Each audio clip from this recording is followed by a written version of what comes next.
Welcome back. This is 1-3 solving equations. Should be familiar to you. We will be translating verbal expressions into algebraic expressions and vice versa. And we will be solving equations using the properties of equality. Vocab to familiarize yourself with. Equations are a mathematical sentence stating that two expressions are equal. That is key here. Okay, they are equal, so there is an equal sign. Solutions are values of x or whatever variable is in the equation that make the equation true. Okay, equations and solutions. Example 1, let's translate. So write an algebraic expression to represent this verbal expression. 2 more than 4 times the cube of a number. With these, I recommend start with your number part. And then work backwards. The cube of a number. If we're cubing a number, we're raising it to the third power. And then it says 4 times that. So 4n cubed, and then 2 more than that. So we're adding 2. Okay.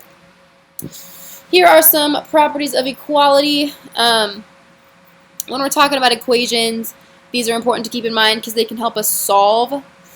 Reflexive property means that something equals itself, so b plus 12 equals b plus 12. That makes sense, right?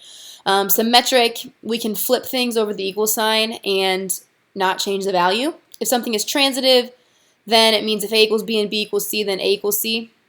It's really helpful and will be helpful as we get into systems. And then substitution. If a equals b, then a can be replaced by b and vice versa. So in this example, 6 plus 1 times x is the same thing as 7x. So those can be interchanged and it will not affect the value of the expression. Okay. Here's an example. Solve a multi-step equation.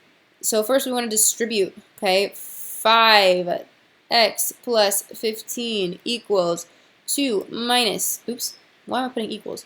That should be plus 2 minus 2x equals 14. Now I want to combine like terms where we can. So we have 3x plus 17 equals 14. Subtract 17 from both sides to get 3x equals negative 3. Divide both sides by negative 3 to get x equals negative 1. Okay. And so think about this graphically for a second. If I take the left side of the equation and the right side of the equation and put them into Desmos, then the red line is the left side, and then y equals 14. That's what we're setting the equation equal to in solving. And you notice that where the two lines meet, it is at the point negative 1, 14. And negative 1 is, if you notice, the x value that we found. So the solution, meaning where these two lines intersect, is at where x equals negative 1 on the graph. Okay, so continue with that that graph mindset as we consider examples with no solution and infinitely many solutions. So in general, with no solution, if you get to a false statement at some point when you're solving, like 0 equals 2, then there is no solution. Sometimes if we just get confused and we don't know what to do next, we can think, oh, there's no solution, but that is not actually the case, okay? There are specific times when there is no solution. So let's consider solving this out. 2x plus 6 equals 2x. If you subtract 2x from both sides, you end up with a statement like 6 equals 0. 6 is never equal to 0. That is false, so this would have no solution. Okay. And what this means graphically, if we take the left-hand side and the right-hand side, plug them into Desmos to look at their graphs again, these lines are parallel. Okay, so these lines are parallel, meaning they will never intersect. They also have the same slope. And so that is why there's no solution, is because these lines never touch each other. They're parallel. Okay. Final example, infinitely many solutions. If you get a true statement, like 0 equals 0, then there are infinitely many solutions. So consider this example, negative 3 times the quantity x plus 1. Let's distribute. We end up with negative 3x minus 3 equals negative 3x minus 3. You're probably looking at that and saying, well, yes, of course that's true. But let's solve it out. Okay, let's add 3x to both sides and add 3 to both sides as if we didn't quite notice that yet. And we end up with 0 equals 0. 0 is always equal to 0, meaning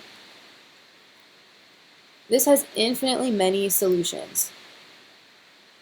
Infinitely many solutions. And graphically, let's see what that looks like. Okay, so take the left-hand side of the graph, the right-hand side of the graph, plug it into Desmos. And so right now the red line is the left-hand side, negative 3 times the quantity x plus 1. And I have the right side plugged in, but I'm not showing it right now because when I show it, they just cover each other up. Okay, so when there are infinitely many solutions, it means that we're looking at the same graph, okay, because they're on top of each other. Every single point lines up. Both graphs have the point negative 1, 0, both have the point 0, negative 3, etc., 1, negative 6, and every single point lines up, so there's going to be infinitely many values of x where this equation is true. Okay, that's all with solving. Take a look at your homework and let me know if you have any questions.